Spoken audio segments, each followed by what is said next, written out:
Muy buenas tardes a todas y todos. En esta ocasión presentaremos el tema titulado Procesos metropolitanos en el área urbana de Pachuca y Mineral de la Reforma, Estado de Hidalgo. Este tema es trabajado por la maestra María Guadalupe Solís Murcia y un servidor, José Iván Ramírez Avilés, en el contexto de este importante congreso. Para comenzar, primero es bastante primordial explicar el contexto de esta ponencia. Esta es derivada de un proyecto más amplio que se está desarrollando actualmente. Ya tenemos a lo largo de un año trabajando en algunas cuestiones más técnicas y de investigación de campo, aún con la pandemia que nos detuvo un poco, pero estamos trabajando ya este proyecto a gran escala, sobre todo considerando los límites de la zona metropolitana de Pachuca. En esta ocasión presentamos algunos esbozos y sobre todo reflexiones en torno a los procesos urbanos que se viven en las periferias y las conurbaciones de esta zona metropolitana. Este tema es muy importante ya que si bien actualmente hay muchísimos proyectos e investigaciones que hemos encontrado que subrayan el crecimiento fragmentado que está teniendo la zona metropolitana de Pachuca, sobre todo dos principales municipios que son Pachuca y Mineral de la Reforma, ya que pues Mineral de la Reforma ya incluso su mancha urbana se ha desbordado en algunos municipios como Zempoala, e incluso está impactando también en el Paso Yucán. Pues bueno, finalmente son periferias que en términos matemáticos, por ejemplo, de geometría, pues una periferia es completa, ¿no? Pero aquí en procesos urbanos estamos hablando de pequeños espacios que componen esta gran periferia de la zona metropolitana de Pachuca. En este caso serían periferias, por eso estamos hablando de periferias. En términos teóricos, sociológicos, pues se complejiza más este término al abordarlo. Eh, Son múltiples periferias de las que estamos hablando y por lo tanto varios procesos urbanos en estas periferias. Es decir, ¿cuál es la contribución de todo este proyecto? Pues es muy importante, ¿no? Más que entender hacia dónde va la ciudad, hacia dónde queremos crecer, en cuestión de ordenamiento territorial y hacia dónde estamos creciendo, con o sin ordenamiento territorial, pues lo importante es entender los distintos contextos. En este caso, en este trabajo se aborda la periferia, sobre todo de Mineral de la Reforma, y una parte de conurbación entre Pachuca y Mineral de la Reforma, exactamente donde está el polígono de Ciudad del Conocimiento, o mejor llamado Pachuca, Ciudad del Conocimiento, ¿no? Y la Cultura, que está precisamente en una franja de conurbación entre San Agustín Tlaxiaca y el municipio de Pachuca.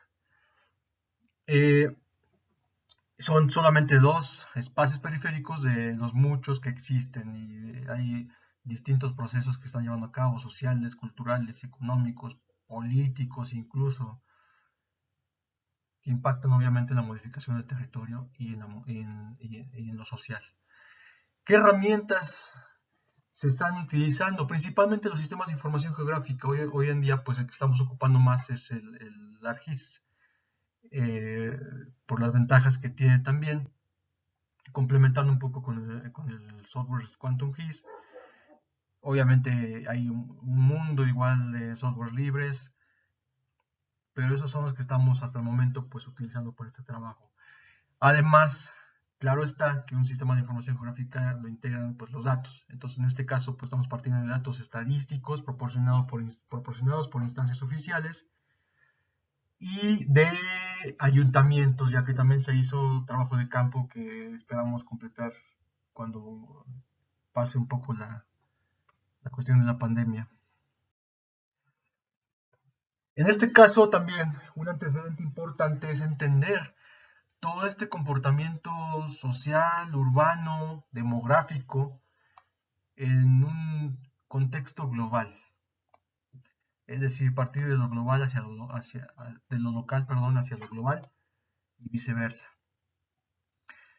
En este caso partimos también de teorías, de algunos resultados que se han explicado, se han mostrado a nivel internacional y a nivel México, principalmente con el índice de ciudades prósperas de la ONU Habitat, así como otros indicadores también del INCO, entre otros que presenta INEGI, Coneval, que muestran pues, precisamente el crecimiento desordenado y la expansión física periférica de algunas ciudades mexicanas y cómo esto está impactando en muchos temas. Uno de ellos es en la cuestión del transporte, obviamente en el menor uso del transporte masivo, el mayor uso del automóvil, en el caso de los sectores que tengan acceso a este también al automóvil, la invasión de zonas verdes, que en el caso de Mineral de la Reforma es un caso muy curioso, ¿no? No curioso, sino preocupante, de la invasión de zonas de cerros, en cuestión de fraccionamientos principalmente, que es lo que se ha encontrado actualmente.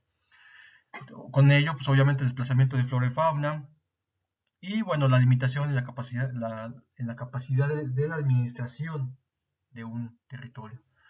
Los retos obviamente pues se manejan con una gran variedad, incluido la gobernanza metropolitana, que incluye la participación de varios actores. En este caso sí hay bastantes problemáticas en ese aspecto.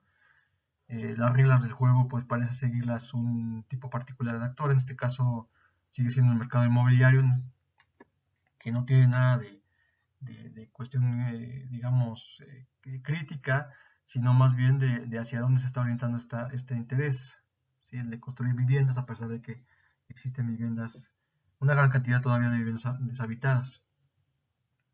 Y bueno, entre otras disparidades que hay entre ayuntamiento y ayuntamiento, ¿no? En este caso, pues partimos de algunas concepciones teóricas. La mejor y la aproximación más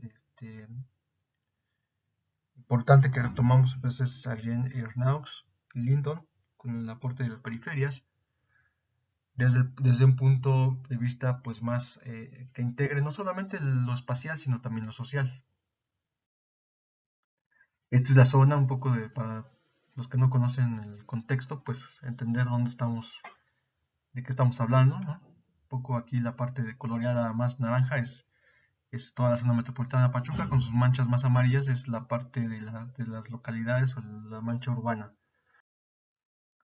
Y la parte poblacional, obviamente, pues sí es muy importante para este trabajo. Aquí sobresale nuevamente Mineral de la Reforma, tanto en sus tasas de crecimiento, pero lo vamos a ver más adelante y se muestra en el trabajo también, cómo estos datos también corresponden a datos presentados por el índice de prosperidad urbana, ¿no? En este caso, de ciudades prósperas, perdón.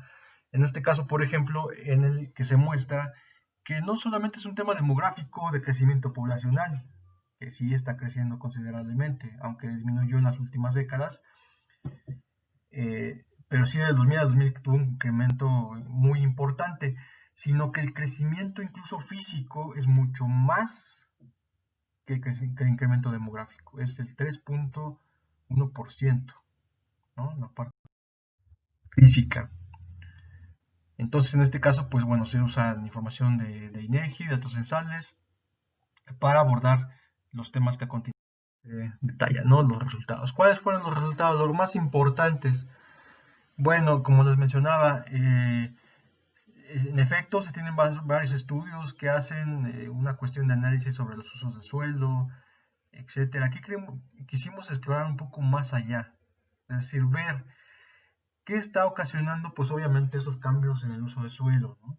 ¿Cuáles son algunos de los actores principales que están incidiendo en estos cambios? Bueno, uno de los principales que encontramos, la información que encontramos, es el despliegue de un gran sector inmobiliario, no solamente en cuestión de fraccionamientos habitacionales, sino de otro tipo de índole, pero bueno, los fraccionamientos habitacionales son los que más expansión tienen. Estos fraccionamientos de distinta índole, la mayoría son fraccionamientos cerrados, incluso se encuentran fraccionamientos irregulares, algunos que no han terminado llevan un proceso de consolidación que se ha tardado más que consolidación, es un proceso de, digamos, de notificación. Llevan ahí 3, 4 años, ¿no? Con procesos de notificación en los cuales tienen un impacto ambiental muy importante, pero que no se ve pues la manera de regularlos, ¿no? De los centroides de cada fraccionamiento para ver la concentración precisamente de equipamiento urbano y correlacionarla con la concentración pues, de fraccionamientos y ver los que en un futuro podrían tener serios problemas si no se tiene una incidencia de políticas territoriales, ¿no? Un ejemplo de la periferia, por ejemplo, que se encuentra en la parte norponiente de la zona metropolitana de Pachuca, pues tiene que ver con en donde está el Polígono Nacional del Conocimiento, que al ser un proyecto de gran magnitud, pues también tiene repercusiones en el aprovechamiento de algunos sectores de inmobiliarias informales, tanto informales como formales, para empezar a notificar. Aquí, por ejemplo, en la figura morada tenemos el trazado de algunas notificaciones que no son reconocidas aún por el municipio de San Agustín Tlaxiaca ni el de Pachuca, ¿no? Y sin embargo ya está el trazado de un fraccionamiento. Lo que explicaba los polígonos de Thyssen, que son básicamente para abordarlos en temas de equipamiento urbano. Y bueno, la parte que se ha encontrado de los asentamientos regulares, el que más sobresale es Zapotlán de Juárez como municipio, al reconocer 24 asentamientos de índole regular, ¿no? Lo que es importante porque esto está orientando hacia el sur, pues obviamente la zonificación, digamos, pues, con los asentamientos irregulares. Entonces, en este caso, como comentarios finales, para terminar la presentación, pues se han encontrado varios datos interesantes hasta este momento, ¿no? En un primer momento, pues la falta de congruencia entre el incremento poblacional y el crecimiento insostenido de la ocupación de superficies terrestres es un tema que sobresale y que quiero rescatar en esta ponencia porque es interesante. A veces pensamos que pues obviamente todo tiene que ver con una demanda de vivienda y estamos encontrando que es al revés el problema. Es decir, surge primero la vivienda, los fraccionamientos que pueden ser regulares o irregulares y posteriormente pues la consolidación, más bien la consolidación de estos a través pues de personas principalmente que vienen a ocupar la vivienda, pero que vienen de otros estados, ¿no? Ya sea que renten la vivienda o la vivienda se quede deshabitada, etcétera. Son varios fenómenos que se tienen que revisar de hecho con datos cualitativos para tratar de complementar todo este fenómeno, no solamente con datos numéricos ni cuantitativos. Y bueno, con esta diapositiva concluyo la ponencia. Espero que sea de su interés y les deseo una bonita tarde. Muchas gracias.